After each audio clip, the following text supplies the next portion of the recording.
Hi, everyone, and welcome to the VaNTAGe seminar. So today we're very happy to continue our series of talks on machine learning explorations in number theory.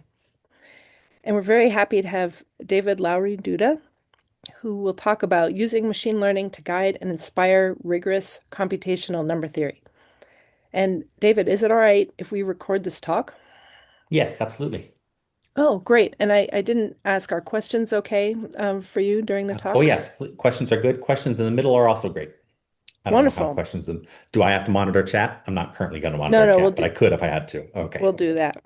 Yeah. Well, please go ahead. great. Yeah, thank you. So this is it's exciting to come here. I love the VaNTAGe seminar, and it's always really nice.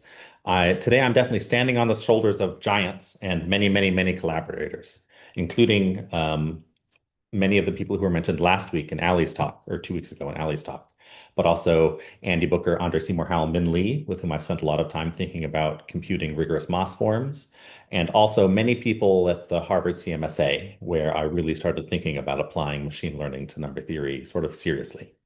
Um, but yeah, so let's jump in. The previous talks have presented some different points of view about how machine learning can be applied. There's a fundamental problem. And the fundamental problem is that machine learning, as used right now, is largely an approximation machine. You have some sort of abstract function that you're going to try to learn to approximate well. And the approximations are heuristic and often unjustified, largely like a black box. And then we as mathematicians want to sit down and prove something from this. And I've spent a long time trying to decide, well, how can we transform fundamentally heuristic machine learning outputs into rigorous number theory?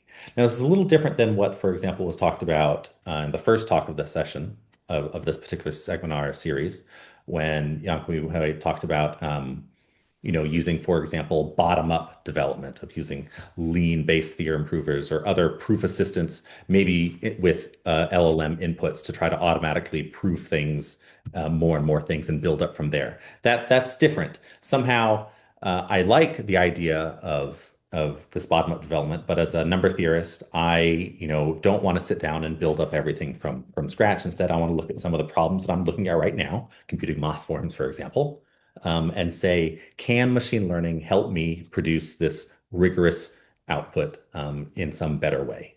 And so today I'm going to frame this as through two sort of case studies. And the first case study is sort of a simple question. We're going to talk about the Mobius function. And then the second one, we're going to look at Moss forms. And so let's dive in. So warm up. Let's talk about computing the Mobius function. So the Mobius function is a very well-known function. Um, it's an arithmetic function. You feed an integer, out comes either 0, +1, or -1. If any square divides your n at 0, other than that, it somehow tells you the parity of the number of distinct primes that divide n. I expect that most viewers of this know the Mobius function, but I've written a couple of examples here just in case, to remind ourselves. It's fundamental, it appears everywhere. Often in a first course on analytic number theory, you'll sit down and prove some version of the prime number theorem, which boils down to the fact that if you can understand average behavior of the Mobius function, and in particular, so that there's any sort of long-term cancellation, then the prime number theorem comes out as a result. So great. It's super interesting. It's super fundamental. Despite this, we're very bad at actually understanding it. One of the most fundamental questions you can ask about any explicit function is, can you compute it? And actually, I think this is a great question. It's a good question that we, as number theorists, should ask more often anyway, to sort of reground ourselves and get our heads out of the clouds. But how do you compute the Mobius function? If you were to hand it to me, I would do a naive idea. Step one, factor n. And step two, just look at the prime factors. If you have repeated prime factor at 0, otherwise you count the parity. Surprisingly, this is, to a good approximation, the best that we can do. We don't have any better ideas. So computing Mobius function is about as hard as factoring, maybe. We can't prove that it's as hard, but it seems to be approximately as hard as factoring. If you look in the literature, there's an extremely clever idea where GRH implies that there is a method. This is due to Booker in 2013. There is a method to compute the Mobius function better then we know factoring currently behaves. But if you also assume every conjecture under the sun, then actually we think that factoring behaves even better than that. So it's hard to say. But anyway, the point is factoring's hard. Computing the Mobius function, as far as we know, is hard. Well, what if we don't think too hard and we say, okay, here's an explicit function. It's the Mobius function. We have this bucket of black box algorithms, machine learning. Can machine learning algorithms learn to approximate the Mobius function? For example, choose your favorite technique. I'm actually going to be relatively technique agnostic today. So I'm just going to pretend that everything's a neural network. This isn't necessarily what you do behind the scenes, but morally, for the purpose of this talk, they're all sort of equivalent. You're using machine learning as this black box approximator. If you use a sufficiently complicated model with sufficiently many parameters and like a non-trivial architecture, it'll probably learn how to approximate the given information as well as possible, and hopefully that'll be enough to say something interesting. But anyway, so let's suppose that you take a neural network and you train output pairs where you feed in n. You have some set of nodes, some set of nodes. You fully connect everything, and you output mu of n. Um, Equally interesting, mu of n squared. Um, I say equally interesting because even though this probably sounds like an easier function, it's just 0 or 1. You're just the square free indicator function. The best method we have, morally speaking, to compute this is also factoring, more or less. So somehow super fundamental, but what happens when we ask machines to attempt to learn this? This is a great toy experiment, by the way. If you've been thinking, should I dip my toes into playing with machine learning and number theory? This is something that you could do, especially with something like ChatGPT in an afternoon, and it would totally produce this reasonable outfit. Before we ask for any sort of behavior, you need to say, what are we expecting the baseline to be? What if you had a totally naive function and how well would it do? What is it? What would be like the chance or naive or baseline approximation be? Famously, about 60% of integers are square free. Square free integers have about equal probability of having an even or an odd number of prime factors. And so naively, if you were to guess what the Mobius function is on a given n, you would guess 0, because that's true about 40% of the time. Or if you're guessing the square free function, you would instead guess the other form, 1, which is true about 60% of the time. And so this is what you should compare for baseline. Anything that does better than this, on average, is doing something maybe interesting. Let's see. So this is our baseline. So what happens? Uh, In practice, you will quickly see that the neural network immediately blows past baseline. It'll quickly learn to predict the Mobius function with 60% accuracy and square free function with 90% accuracy. If you keep on training and in some sort of theoretical limit, um, I would expect, we would expect the Mobius function to be correct almost 70% of the time, and the square free indicator function to be correct nearly 100% of the time. And so you sit down and you say, is this amazing? Or what's happening here? And no, this isn't amazing. This is an example, to paraphrase Jordan Ellenberg, of a machine learning an algorithm with nearly 100% accuracy and nearly 0% understanding. So let's go into this a little bit more and say what's going on. Oh, I actually do have a chat bubble. Should I say? Oh, Yeah, no. there's All right. a question just came into the chat here. Um, Can I move this to for a another screen? bounded I n, can. maybe it performs better than in the limit, right? Yeah, so this is probably true. I'm going to be playing a little bit loose and fast on what reasonable bounds are, because in practice, once you've fixed an algorithm in an input, everything's going to be of a fixed size. So somehow everything's always bounded in some bigger sense. Like maybe you're going to be, if you were working on say 32-bit integers and you had a really large model, it could memorize every input, for example, and so it could be correct 100% of the time. Um, and so behind the scenes, I'm sort of thinking to myself, okay, I want to maybe restrict the parameter percentage compared to the input size space to some percentage where it can't memorize all inputs. And then you get a little bit away from those problems of memorization or just seeing every significant input many times. But that's a very good point. There are all sorts of technical details like that I'm going to sort of sweep under the rug for this talk. But if you'd like to talk about them, please ask and we can go in. But yeah, so this example, 0% understanding. Well, what do we mean? What's happening is that the network is learning to detect if n is divisible by 4, and then if n is divisible by 9, and eventually by 25. And one would expect, although I've never actually trained one long enough, that if you kept on trying, it would figure out if it was divisible by 49 and so on.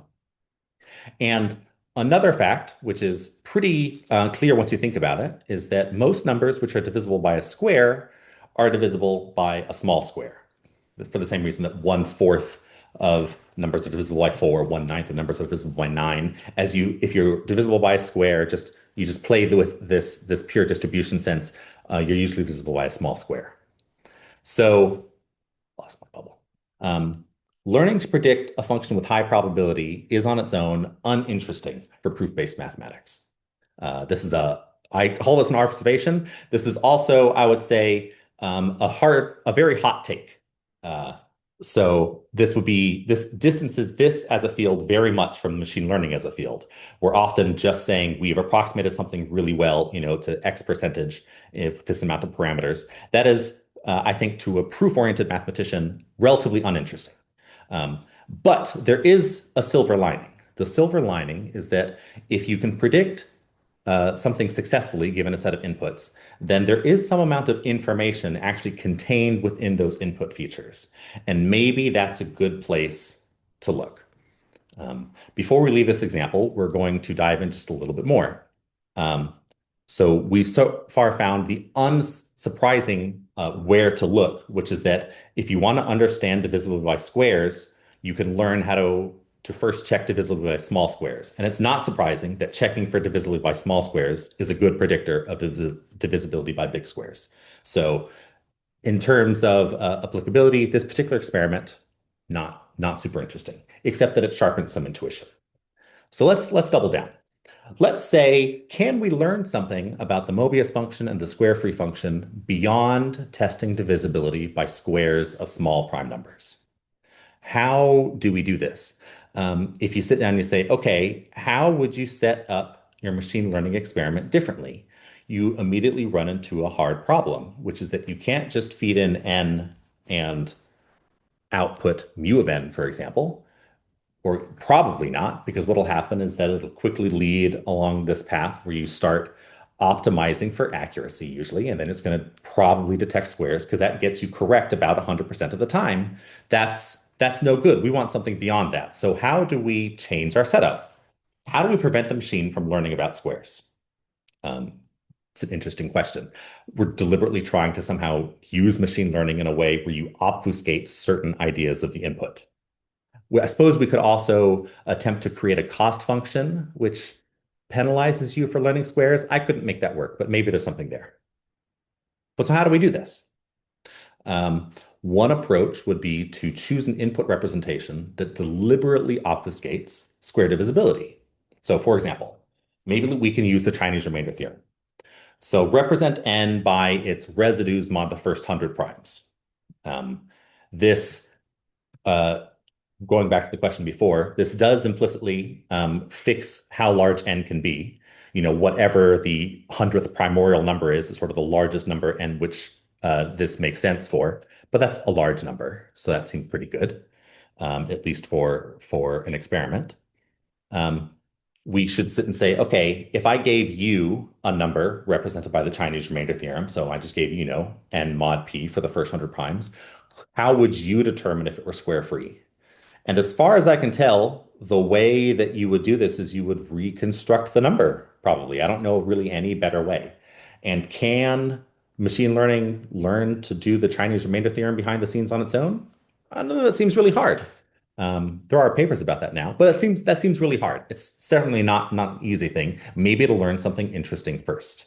So we can use these sequences as inputs, outputs. What happens? And so you get this sort of training curve, where in the bottom you have epoch, sort of how long you're training, and in the vertical axis I have percent corrects. And so let's remind ourselves of what the bar should be. The bar is, in the natural case, about 40% from you. So that's where it starts, because of course it immediately learns the most trivial case. and about 60% for square free. And so in both, they immediately learned the trivial case and then pretty quickly jump. And then sort of surprisingly, it jumps yet again. And so you say, huh, vastly better than chance. Is this interesting? Hard question. When I saw this, I must admit, I actually had no idea what was going on. This happened in 2024 at Harvard at the CMSA program on math and machine learning. And I sort of showed this to everybody because I was saying, what is happening here? Can we predict this? And I went on a long and computationally expensive journey to try to understand what was going on. And I've since realized there's a much better way to tackle what's going on. And I'd like to describe that way for you now. Um, One way to see what matters is to look at saliency or to deliberately ruin inputs. And so, for example, if you do a game where, for example, you either make up some of the input data, you just fudge different inputs and see whether or not that affects the accuracy of the result, or maybe you're slightly clever and you apply random permutations to input sequences. In this particular case, it's not super important, but generically, permutations should keep the distributions of what valid inputs could be, like if they were all Gaussians or something. It might make the distributional sense work a little bit better. But if you play some sort of game where you're obfuscate or where you're deliberately ruining, trashing some inputs and then determining which inputs affect output accuracy, you can see what the model's really paying attention to. And on the machine learning side, this is very computationally efficient because you don't have to retrain the model. You just use your trained model and you play a game where you mess with lots of inputs.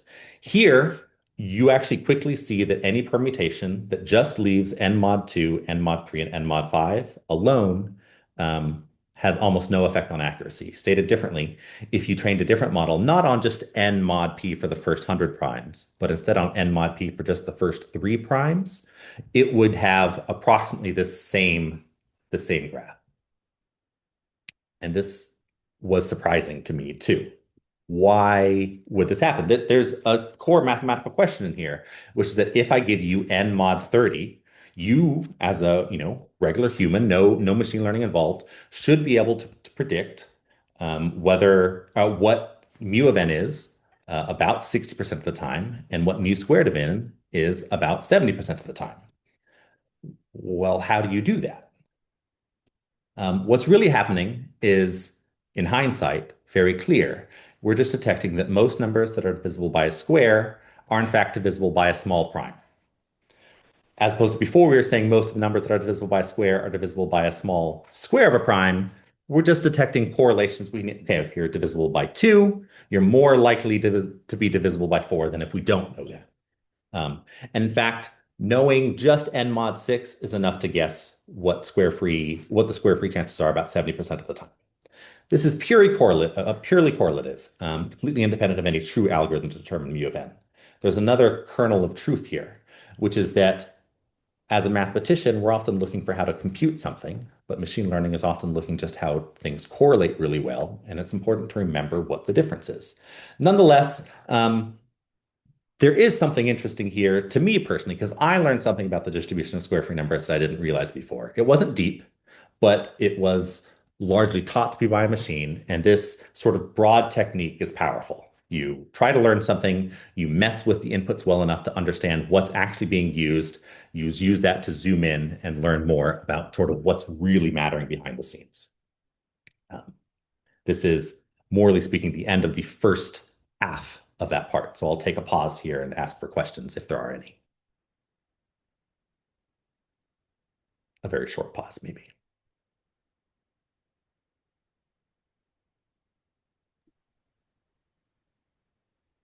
Well, it sounds Cool. good. Um, so now we're going to move on to sort of a bigger question, something that I've thought a lot about, computing Moss form. This is if we train for longer, will it run divisibility by higher primes? I see a question. So in the abstract theoretical sense, yes, this must be true.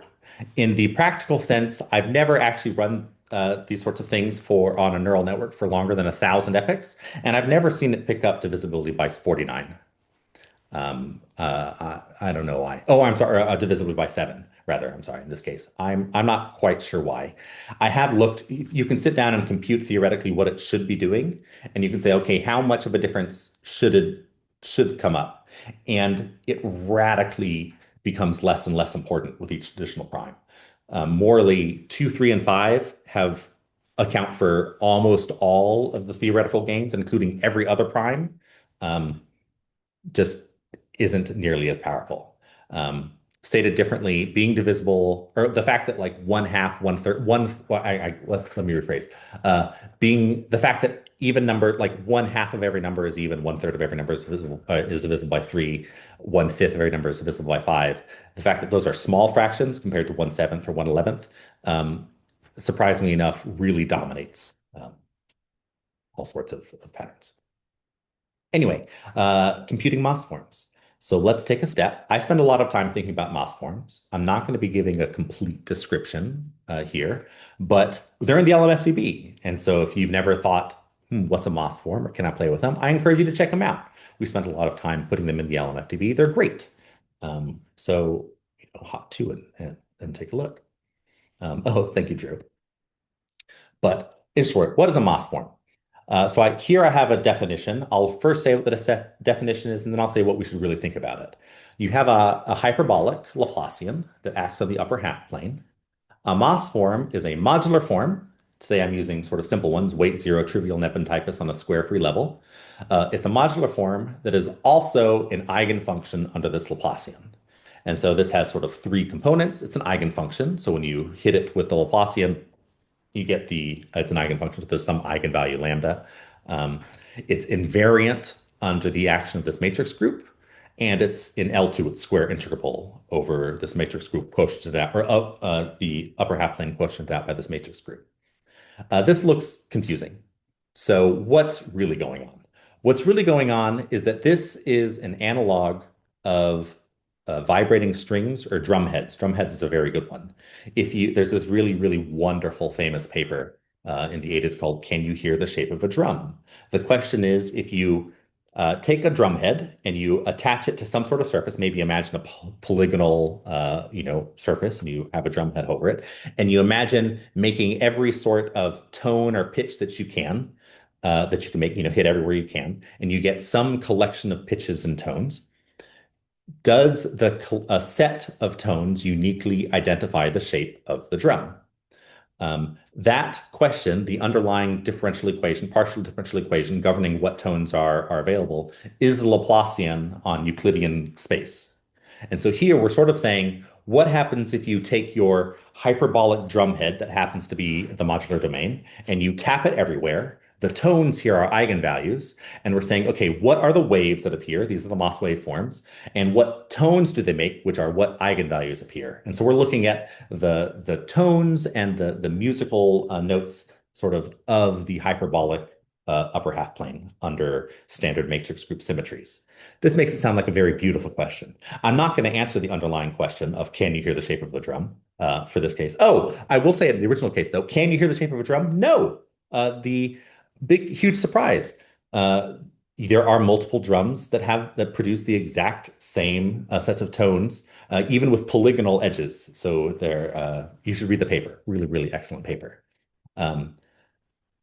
Whether or not it's true for Moss forms, does the set of eigenvalues uniquely determine the space? That's an extremely deep and hard question. And once you've sort of eliminated trivial cases, we think the answer is yes, but we don't know. Way beyond current ability to say. So why care? Other than, liking the idea of music on hyperbolic space. So the reason why I care is because I attacked a lot of problems starting my PhD with spectral theory. Moss forms form the discrete component of the spectral resolution of this operator. And if you take any L2 function, you can sort of try to understand it in terms of its spectral decomposition.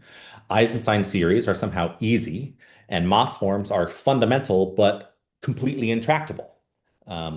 This was like saying, okay, if you take a sound wave, we sort of know that if you take your sound wave, you can decompose it as a sum of sine waves. This is great for us when we're analyzing sound because sine waves are simple. We know everything there's to know about a sine wave. That's great. Here, somehow, we have the great tragedy where the sine wave, half of them, all the ones that are discrete, come from Moss forms, and we don't really understand them at all. We think to a generic Moss form, every piece of data associated to it is sort of what I like to call transcendental garbage. just everything's transcendental, everything's algebraically independent from each other. We'll never write down any of them, like super explicitly because there's just too many transcendental things around. How many transcendental numbers can we really give a good name to and believe is super relevant. I'll also note that Moss forms have L functions. We believe that these L functions should satisfy the Riemann hypothesis. They're part of the Langlands program. They're mysterious and poorly understood and super fundamental. So let's compute them and let's try to understand them. Every Moss form has an expansion. It has an expansion that looks sort of like an expansion of a modular form, where you have a coefficient and then some funky thing that is this. We should look at this and we should say, okay, that looks sort of like an exponential. In the limit, as x and y sort of go off in different directions, this looks like an exponential decay, just like you would have with a normal modular form. Um, it just happens to be that with Moss forms, nothing is easy. And so here you have either cosine or sine, depending on if the Moss form is even or odd. Uh, I won't go too far into here today.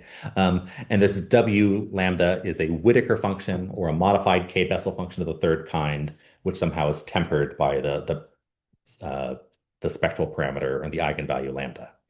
And so up until about 2006, nobody had ever sat down and managed to rigorously compute any Moss form.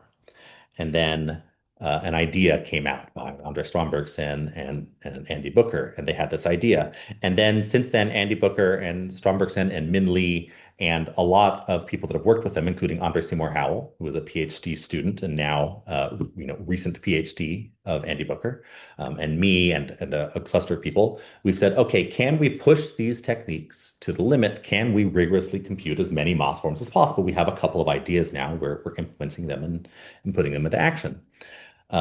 What does it mean to rigorously compute something which is piles of transcendental garbage? Well, by this I mean, okay, I want strict intervals around each coefficient, the A of M's, and the spectral parameter lambda, or the eigenvalue lambda, the spectral parameter is some component of lambda. So we've worked very hard, and now somewhere in the LMFDB, I again encourage you to go check it out. This is sort of what it looks like. And so you can see there's some sort of estimate, and then we have a little interval around it. This one happens to be extremely strong. I've chosen one for my demonstration that looks very good. We usually can't do it this well. And similarly for each coefficient. And so if you just looked at this, you'd say, wow, what extraordinary precision you have. But actually, we frequently can't do it with such high precision. Unfortunately, we are often severely constrained. Our current method can't handle coefficients A of n where n divides the level very well. Our current method is two-tiered. We use some trace formula, a version of the Selberg trace formula for coefficients an where n doesn't divide the level, and then play a very complicated game of sort of the trace formula says, okay, you sort of understand these on average against some analytic function. And so we play a game where we take lots of combinations of these analytic functions to try to disentangle these averages and try to extract individual coefficients. And it's hard, and it behaves a little bit differently in ways that we never worked out for cases when n divides the level. And so we just don't have those. It's funny because we know what they should be for square free n. We know that these coefficients, a of n, should be exactly either plus or minus 1 over the square root of n. And you would say, well, great, that narrows it down. Can you just sort of try them both and see what happens? And sometimes that works, and sometimes we lack the precision to distinguish between these signs at all. I'll say one more effect of this, which takes a step away from this very myopic point of view, looking at the coefficients, which is that these signs together determine the sign of the Fricka involution. Behind the scenes, these are governed by an L function. This L function has roughly the same shape of things like the zeta function or other L functions, where you have some conductor factor, some L function, and some product of gamma functions. You take these together, you get a completed L function, and this reflects back into itself up to some sign. And this sign is, morally speaking, the same as the sign of the Fricka involution. Somehow, the exact coefficients that we can't understand are the coefficients that determine the sign of the function equation of the L function, an extremely fundamental quantity. And so we've discovered that we can compute lots of things if we just ignore that entirely, and then we have to come around and try other techniques to try to compute this when possible. So we have about 35,000 Moss forms in LMFDB, and for a little bit under half of them, we actually don't have the precision to understand this sign rigorously. Um, what a silly problem. So what can we do about that? Um, Now you might say, okay, we're talking about machine learning. There are L functions here that we have assigned. This is exactly the murmuration phenomena type thing that comes up where you say, okay, if you look at averages of coefficients, um, then this somehow often seems to correlate with the signs of the functional equations of the L functions. I'm being a little bit quick with murmurations here, but I'm happy to say more. I feel like we've talked about this, or there have been many talks that have been very well seen and that are very nicely available, even on the VaNTAGe seminar. I would encourage you to check this out. Drew gave an exceptionally good one with lots and lots and lots of wonderful visualizations a year or two ago.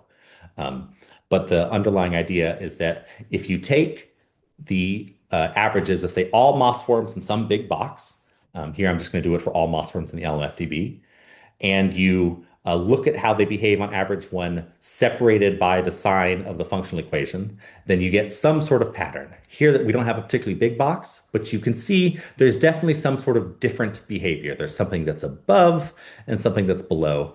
If we normalize a little bit more, like maybe let's play a game where we separate out by symmetry a little bit further, we get tighter behavior. So for even and odd Moss forms, this has to do with whether or not you have a cosine or a sine in your expansion at the infinite cusp. If you separate this out further, then you get these very well behaved, very well separated symmetries. Um, these are in fact proved. We know that this should happen. Um, this separation is so clear and so straightforward that it suggests that we should maybe expect even simple machine learning to learn to distinguish between the top behavior line and the bottom behavior line. In fact, there's just a linear separator here. We should expect even linear techniques like linear discriminant analysis or your favorite relatively simple machine learning techniques to apply. And so with a different collaboration, we did that.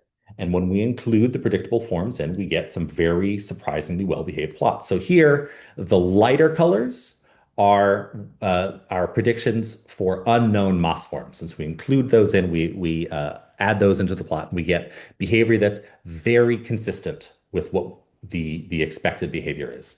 This suggests that we have proper separation, that this is a technique might work well. This is for odd. For reasons that are extremely deep and which trying to understand the behavior for even Moss forms is a little bit iffy for small primes. That's a fascinating problem. Oh, look, I've labeled my primes in funny ways. Sorry, I didn't remember that.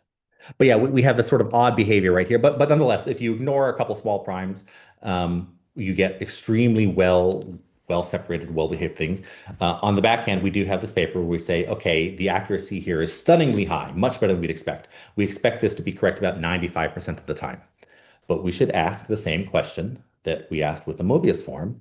Is it interesting? And is it useful?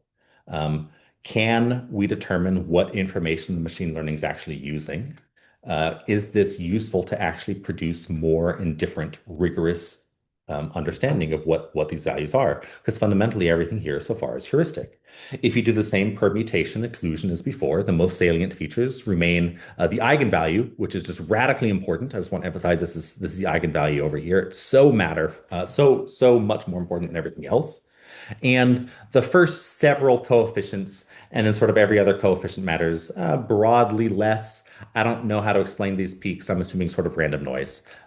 Most importantly, the first several coefficients and the parameter seem to matter the most. Now, this is expected. This is expected because, broadly speaking, we have three different ways that we know how to approach the idea of making sense of data associated in Moss forms. The way we do this is it's all around the same idea where you're going to use some form of symmetry or game, and you're going to introduce some linear constraints, and then you're going to maybe hit it with automorphy introduce more linear constraints or something like this, you're going to have this large pile of constraints, and then anything that's left has to live in one of these constrained little boxes. And all of the constraints are strongly determined by the first several coefficients in the eigenvalue parameter. So one is the Selberg trace formula, which is a beautiful and complicated topic. I've given talks about this before. I'd be happy to direct you to those later if that's interesting. Um, or here's an idea, which is I think is so interesting and clever that it's something that I'd like to explore further, but there's this idea called Hegel's method, where we have two sorts of games that we can play with our Moss form in particular. We have a Fourier expansion. Uh, Fourier expansions, when you take the y parameter high, they quickly decay, so you can sort of pretend like it's finite a set of terms. This goes along with the salient feature, where the first several coefficients are the ones that matter. And you have automorphy, where if you take, f of gamma z, you get, or for gamma in your matrix group, this should be equal to f of z. Um, so if you take your finite Fourier expansion, you just explicitly evaluate it somewhere. You then compare it with f of gamma z for some random gamma in your group. Um, on the one hand, the values should be the same. On terms of the actual expansions themselves, they should be very mixed. If you just take large linear combinations of these, you just sort of hit with random matrices, then you're going to collect a large, poorly defined, homogeneous system of equations. This is like sort of the first step of Hegel's algorithm. That goes one step further, where you don't do it completely randomly. You do it a little bit clever. But nonetheless, this is just the idea. You construct a homogeneous system of linear equations like this. It determines something. You try to solve it, and if the solution is numerically stable, maybe that's a Moss form. This also, you can see exactly where both the initial coefficients and the spectral parameter here appear. The initial coefficients appear because when you're truncating your Fourier series, you only see the initial coefficients. So of course, those should somehow be the most salient features. And the spectral parameter appears in the expansion where you have the Bessel function, which is tempered by the eigenvalue. Every coefficient is multiplied by this eigenvalue, and it matters in some way. Sorry, I harped on that a little bit too much. You could also play one more game, which is if you look at the approximate functional equation, you take the functional equation, you think to yourself, okay, how do you prove the functional equation again? You just do some integral transform of the modular form, you apply modularity. You can multiply this by any weight function that you want to, and you get a related functional equation that has some analytic parameter there. If you create this with lots of different analytic parameter functions with lots of different weight functions. And then you treat those as your knowns and the coefficients as unknowns. You end up going to the idea of David Farmer and Stéphane Lemorel, who have successfully managed to compute, we think, Moss forms in higher groups using this sort of technique. And again, you see exactly where the spectral parameter and the coefficients matter the most, because each of these weight functions decays rapidly as the index of the coefficient increases. So you only see the first several coefficients, and the spectral parameter will appear from gamma functions. So in each of these, the initial coefficients and spectral data have dominant contributions. Um, what's happening? What does the machine learning see? Does it see one of these? Can we see? And so um, there are two things here that I'd like to talk about. So first is, okay, we have now a bucket of heuristic correct fricasines that come out of the machine learning. Can we somehow use this to help any of these methods better? Um, and the short answer is yes. It helps the latter two methods extremely well.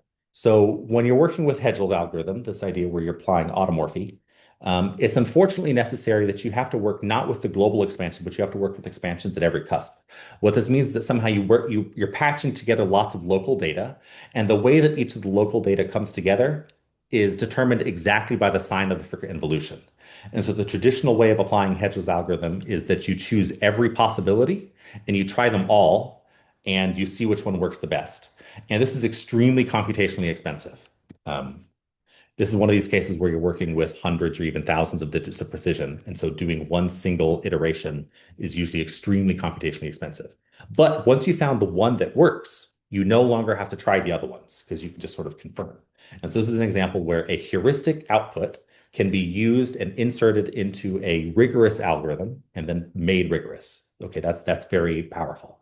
Also, with the approximate functional equation, you could do a similar game where, okay, if you don't know the sign of the functional equation, then you can't determine what the actual approximate functional equation is because it's ambiguous up to sign.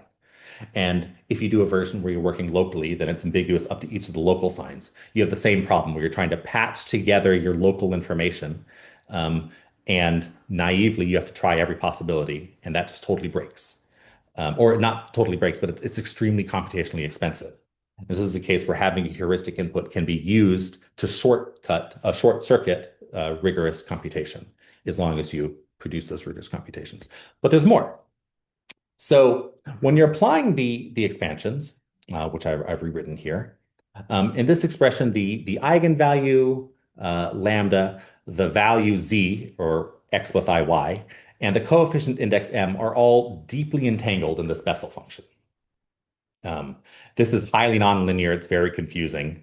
It's approximating it on its own is a hard problem that I don't know how machine learning would handle. Actually, that'd be a very interesting question. Anyway, but that's the point. And so you can say, okay, if is machine learning is if the algorithms are picking up on something here, is it attempting to reconstruct a method which involves the like automorphic directly? Like, is it somehow learning some linear combinations in terms of each other? Um, is it learning to assemble these together in a similar way to what you would use for Hedge's algorithm, for example? And we can check for that by just directly feeding in the inputs for A of m times this k-Bessel function times the trig for different values of x and y, and seeing how behavior goes. You can do this in two forms. You can either do this in the sort of the ablative way that we did with the Mobius function before, or you can maybe replace giving just the coefficients and instead give it these packets of information and see how it does. And what you learn is that these yield no improvement. The machine learning actually just totally fails. It turns out this is not a path forward. And in the back of my head, this suggests, okay, this is maybe not a path forward for immediate rigorous computation. There's a story behind this, which is that after I'd first uploaded the first set of MOS forms into the LMFDB, I was convinced that a technique like this actually had to work. Intuitively, it still feels super obvious to me. There's so many sort of implicit linear constraints here that it feels like something here like there must be some game that one can play to determine the signs using some sort of simple game where you're playing with automorphy in some way. Um, and I fundamentally believe that it should be a simple sign. I tried lots of different ways, nothing quite worked. Then I saw that this machine learning attempted and failed. And this, of course, it's still a black box. I don't know that it will or won't work, but this suggests that if there's something easy, maybe this would at least figure out how to approximate it well, and I would expect it to behave well. So maybe this is a dead end. This is another output in a useful way. Okay, so what is the ML actually picking up on? Is it picking up on the trace formula at bad primes? Um, in principle, this exists, but it actually hasn't been worked out yet. Hopefully, later this year, BBKLLDSH, this is, oh boy, uh, Booker, Bober, Knightley, Lee, Min Lee, Lowry-Duda, and Seymour Howell. Um, a lot of us. We're hoping to release a preprint later this year where we have it just worked out. So great. But maybe is the machine learning picking up on the trace formula at bad primes? I, I think it might actually. I think that's interesting. Um, that's a surprising thing. I suspect that this is going to give us a way to check intermediate outputs of our trace formula later. Um, but what we know is that the easy outputs save time in the current computational verification. So at the very least, if you take these heuristic outputs, we've now developed some rigorous methods of taking these heuristic outputs and then making them rigorous um, in a way that we wouldn't have done without reliably being able to produce heuristic inputs. Um, and these ablative studies have suggested that alternate methods of evaluation, some should work and some shouldn't work. It's given direction to what different algorithms should be made and implemented um, going forward. Hopefully, I'll have more to say about that later, although sometimes things remain very hard. And so I'll stop there. Thank you very much.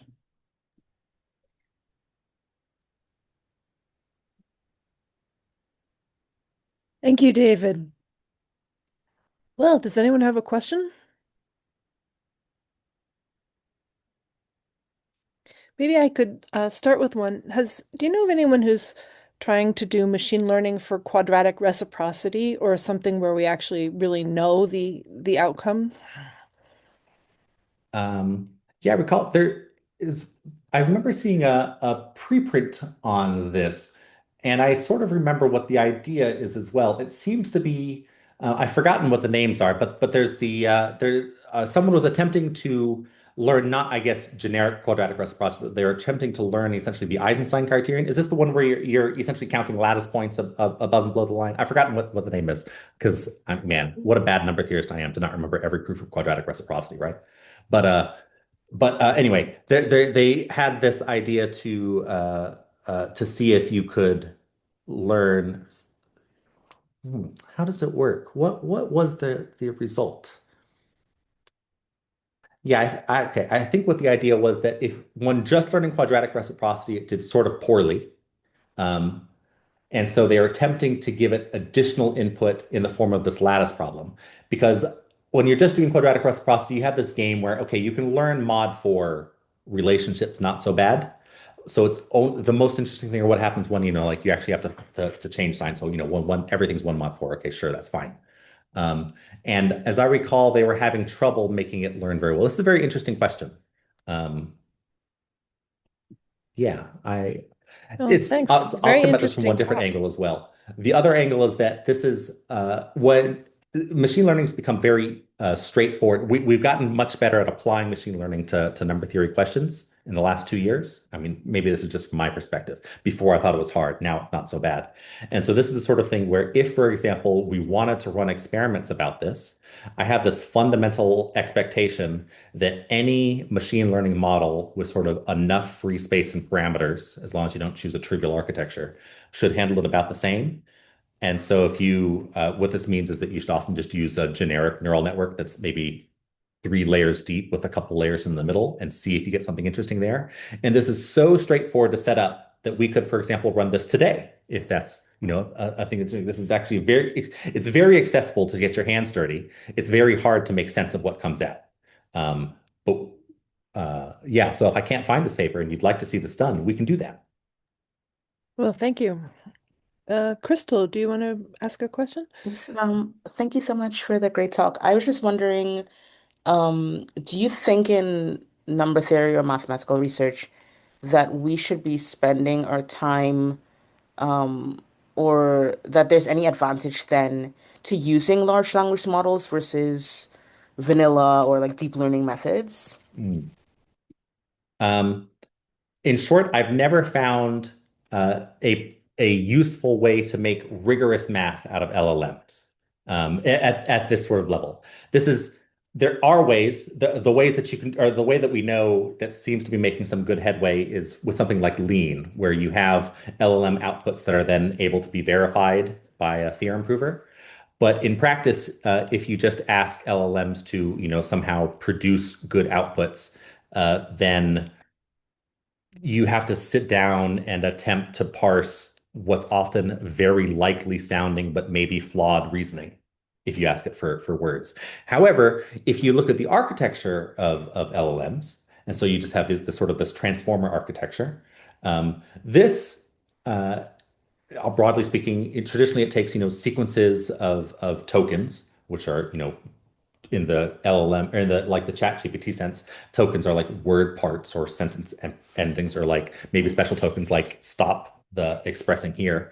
Takes sequences of these, does some sort of auto-regressive feature, and then produces meaningful sequences of tokens that sound good. You can do this same architecture with integers. So if you take sequences of integers, input those into a transformer that's trained on sequences of integers, and output sequences of integers, you can look at a sort of a very sophisticated, extremely computationally efficient machine learning technique. And I've behind the scenes, that's what I actually did when I was looking at Mobius the Mobius function. I was applying this transformer architecture. I found the transformer architecture. Thank you, Drew. Drew's just put a link to the particular one that Francois Chaton's actually going to be talking in maybe 2 weeks or so. He might even talk about this. Um, but this was computationally extremely efficient and very easily distributable, easy to interpret. And I think that as a tool, it's at least as good as, for example, a neural network. Often, in fact, they're more efficient to train than a neural network. And so the architecture underlying large language models, I think, is a very useful thing to use. But in terms of, for example, can I use ChatGPT as a number theorist in an effective way? Not in that way. I will also say, however, that I'm constantly impressed by how good large language models are at producing code. And so I absolutely do use like Claude or ChatGPT to write code frequently now, and it does a very good job.